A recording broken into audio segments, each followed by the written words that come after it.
Hello and welcome. Today we'll be talking about steroids and whether they should be legalized. So, to start off the discussion, what are PEDs? What are performance enhancing drugs?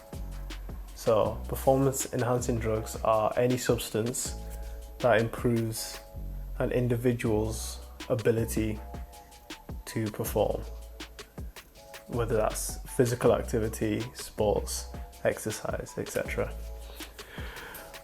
So I think it's quite interesting how PEDs, how prevalent PEDs are, in the sense that if you look at all the famous or the most popular celebrities and actors, can you really tell who's on performance enhancing drugs? Yeah, that's the thing. They literally are everywhere. And you'll find that quite a lot of, athletes, actors, and people who, make a living off their physique or off their physical performance, a lot of them are actually using performance enhancing drugs. And I just find it quite bizarre, quite hilarious in fact, how they're just in plain view. It's like they're nearly mocking the general public in a sense, when they come out, new transformation, I went from skinny fat, and now I've gained like 30 kilograms of lean muscle. I'm shredded. Oh, what was it? Chicken broccoli rice. Yeah, sure. Right, so today I'm going to be highlighting the main areas where PEDs are most prevalent. So we're going to start off with PEDs in TV and movies. So, when you first think of, the most popular actors and, action stars, you wouldn't really think that, they're on performance enhancing drugs. Every time they get asked in interviews, what would you attribute to your, incredible transformation? They will always say, chicken, broccoli, rice. That's like the unholy trifecta.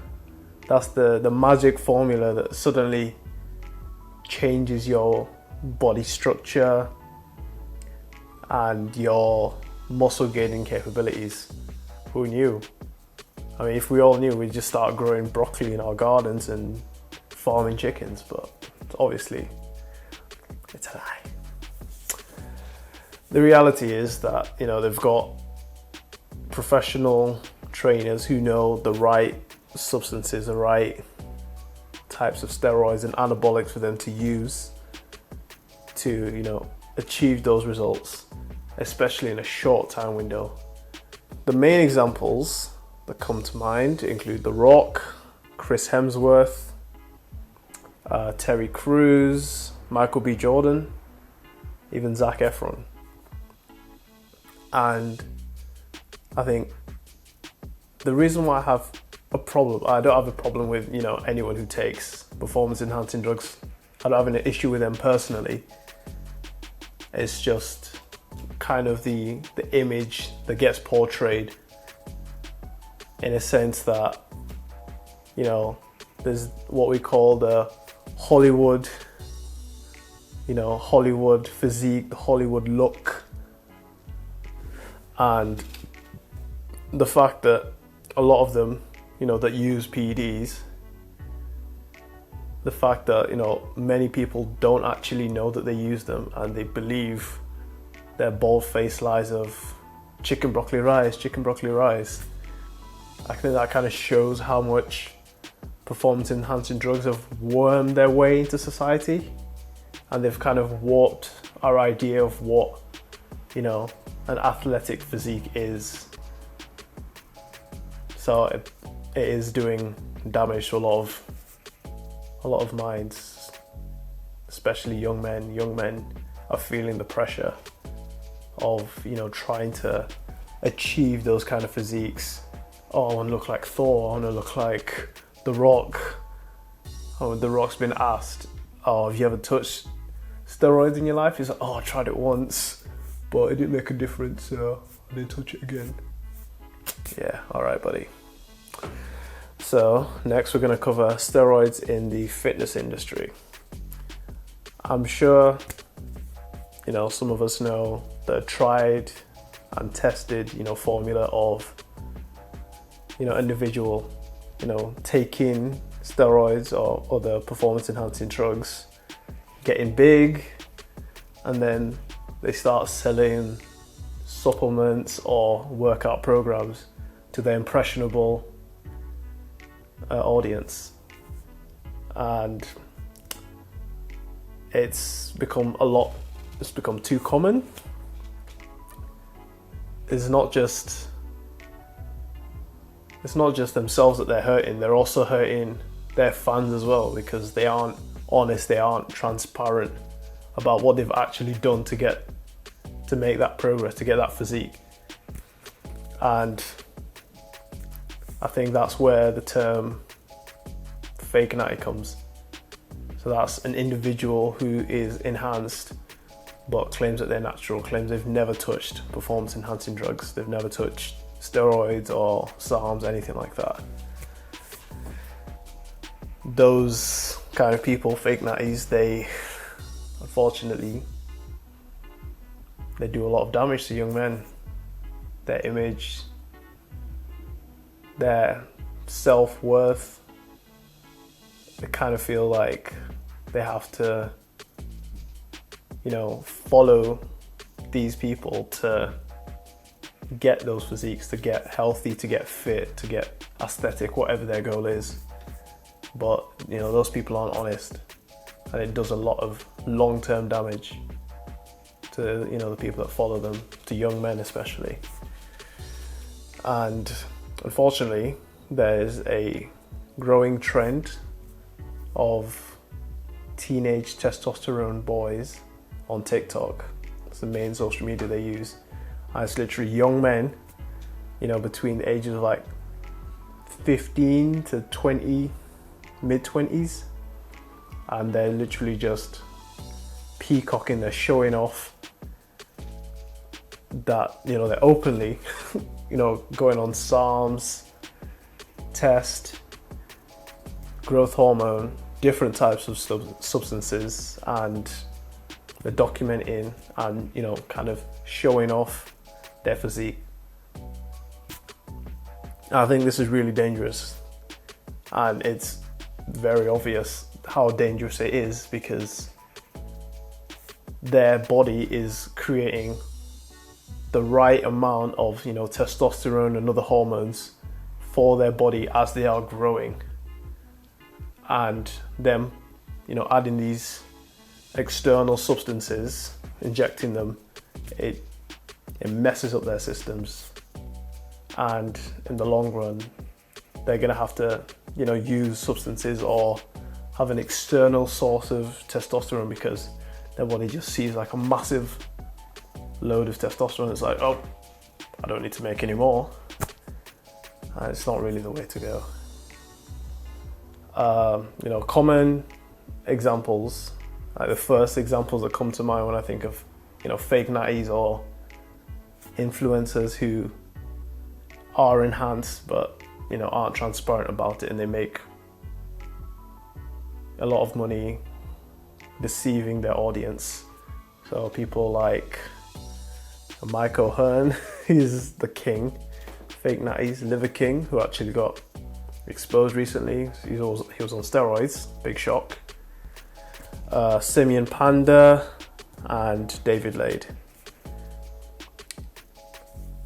Now we're going to cover steroids in the sports industry. I mean, I don't think a lot of sports fans realize just how many athletes, professional and amateur, are actually juicing up and taking, performance enhancing drugs. It is shocking the amount of like how prevalent it is. For example, basketball, people don't realize just how often, PEDs it's just become a part of sport culture. The Detroit Pistons guard, Derrick Rose, when asked about the use of, performance enhancing drugs in the NBA, on a scale of 1 to 10, he answered 7. He said because it's so prevalent, nearly everyone is using it. So the ones who aren't using it, they kind of feel like they have to use it to, keep up, to stay, competitive. So that, as he said, it creates an uneven playing field where either you take it and you do as well, or you don't, and you just fall behind it. It's become such, a culture that's ingrained in professional sports, but a lot of fans don't realize, or they don't want to know the truth. And every now and then you'll hear of a scandal of a footballer or basketballer or even an Olympian getting busted for failing a drug test and taking performance enhancing drugs. And most of the time it's usually a mediocre player that gets busted. So if a mediocre player is being found to be taking performance enhancing drugs, what does that tell you about the players that are, better than average or even the best? They're just getting away with murder. It's laughable how much there is. And actually found a study saying that cycling is one of the most drug tested sports. Cycling, yeah, exactly. Where, the guys and the girls, they have very lean physiques. You might not realize this, but a lot of people that take performance enhancing drugs, you might not even be able to tell. For example, if you just go to your local gym, there's a lot of, average gym goers who take performance enhancing drugs. And some of them you can't tell, some of them is obvious. But at the end of the day, they're not making money off of their physique. Whereas, athletes, they need to perform to the best of their abilities. It's very, very competitive, and they can make a lot of money if they're very successful. So if the average gym goer who doesn't get money from their physique and their performance can be taking performance enhancing drugs, what does that tell you about the athletes, the average athletes, the best athletes? Speaking of cycling, Lance Armstrong, like a couple of years back, was exposed for, failing a drug test and taking performance enhancing drugs. Got stripped of his medals, and he's not the only one where it's happened. And if you just look at his physique, he's very skinny, he's very lean. I think people have this idea that the only people that are on steroids or other substances are, the biggest guys, Ronnie Coleman, Arnold Schwarzenegger, but that's not the case. They just had to take a copious amount of steroids and other substances to get that big. But you'll find that anyone of any shape can be on performance enhancing drugs. So then you might ask, they're not doing any damage to anyone, let them live their life. I mean, that's fair enough. I don't have anything against them. But the reality is, people who use performance enhancing drugs aren't honest about it. They're doing a lot of indirect damage. They're creating, more body dysmorphia issues in young men. You're just seeing the cases of that rising and rising every single year.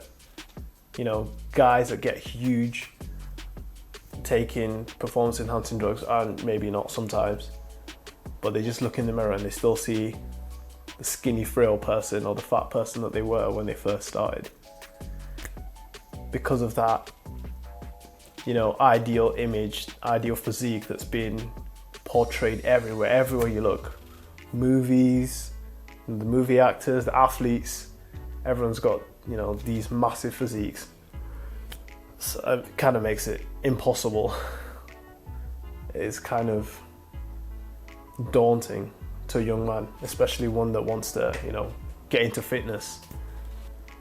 In addition, fake natties, people who follow them, follow people who are their fans, they'll take their supplements, follow their, routines, their programs, and they don't, get anywhere near the size of them.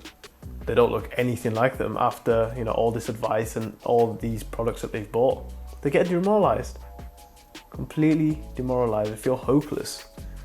And they're like, oh, if I've done everything that, this guy said that he did to get his physique, and I've done exactly what he said, but I don't look anything like that, there must be something wrong with me. That's what a lot of people think. And it's not right. I mean, the issues are, they're not limited to, insecurities, issues with self-worth.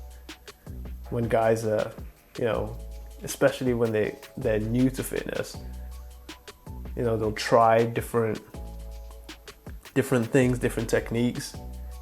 The cesspool that the fitness industry is, as someone who's new to fitness or new to working out, it can be a massive headache.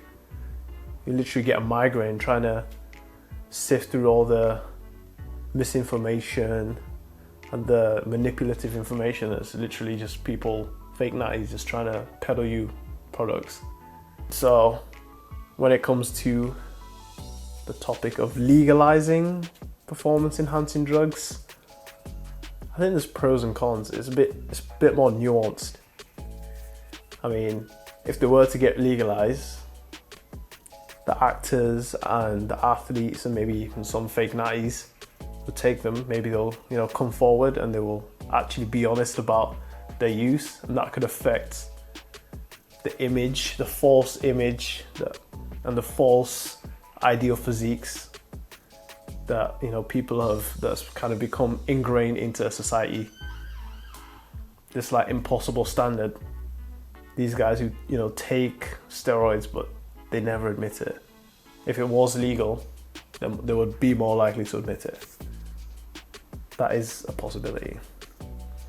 However, on the other hand, if steroids were legalized, that would